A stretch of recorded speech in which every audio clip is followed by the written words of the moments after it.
اسلامی تعلیمات یہ بتاتی ہیں کہ جس معاشرے میں سود کا شبہ آ جائے گا نا، سودی معاملات آ جائیں گے، وہ چاہے ملکی معاملات ہوں یا کوئی فیکٹری کاروبار ہو یا انفرادی گھریلو معاملات ہوں، اللہ اس کام سے برکت چھین لیتے ہیں۔ برکت نہیں ہو سکتی۔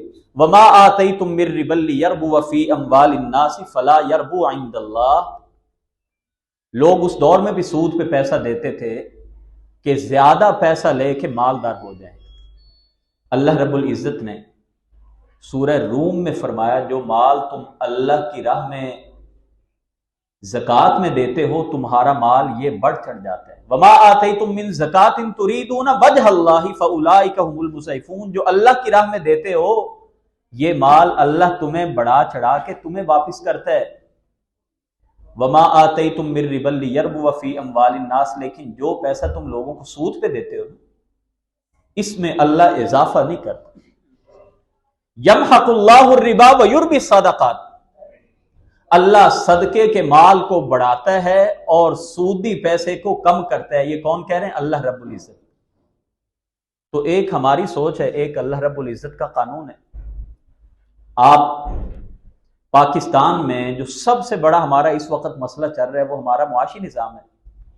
مہنگائی کا عذاب، کبھی فیول پرائسز بڑھی جا رہی ہیں، روزگار نہیں ملتا، کبھی ہم پریشان ہو رہے ہوتے ہیں کہ بجلی کے بل بہت زیادہ ہیں۔ مہنگائی یہی ہے نا، تو اس کی وجہ کیا ہے؟ وجہ تو آپ کا سودی نظام ہے۔ ایک دن کا کتنے 100 کروڑ ہم صرف سود پہ دے رہے ہیں جو ملک پاکستان پہ قرض ہے۔ سود اس پر اتنا زیادہ ہے کہ اسٹیٹ بینک کی ایک رپورٹ آئی تھی کوئی 2 سال پہلے کہ ہم ایک دن کا 900 کروڑ صرف سود پہ دے رہے ہیں۔ جو ہم نے پیسہ سود پہ لیے وہ قرض اسی طرح ہے، جو اس قرض کے اوپر ہم سود دے رہے ہیں وہ 900 کروڑ بنتا ہے۔ اب آپ خود اندازہ کیجئے کہ جس معاشرے کو جب اللہ رسول نے کہہ دیا تمہیں اس سے بھلائی نہیں ہو سکتی، جتنے مرضی بڑے سے بڑے تم تھنک ٹینکر بن جاؤ، لوگوں سے مشورے کر لو، فیکٹری لگانی ہے جی بینک سے پیسہ لیا، سود پہ لیا، اور بڑی دلیلیں بھی اور حیل و حجت بھی کر رہے ہوتے ہیں، تو اللہ کا فیصلہ ہے سود پہ لیا ہوا پیسہ کبھی اس میں برکت نہیں ہو سکتی۔ اور اللہ کے نبی صلی اللہ علیہ وسلم نے اس سود کی لعنت کو جس قدر شدت سے بیان کیا، آپ نے فرمایا تھا کہ الربا 70 حوبا، جو ربا ہے نا، ربا سود، اس کے 70 گناہ ہیں۔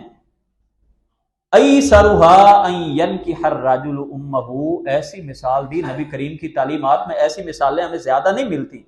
آپ نے فرمایا کہ جو 70 گناہ ہیں نا سود کے، ان میں سے سب سے کم تر یہ ہے کہ کوئی آدمی اپنی سگی ماں سے نکاح کر لے۔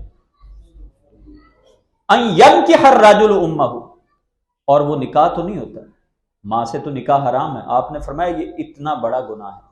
اور جناب رسول اللہ صلی اللہ علیہ وسلم نے 4 آدمیوں پہ جو کسی طرح بھی اس سودی کام میں ملوث تھا ان پہ لعنت کی۔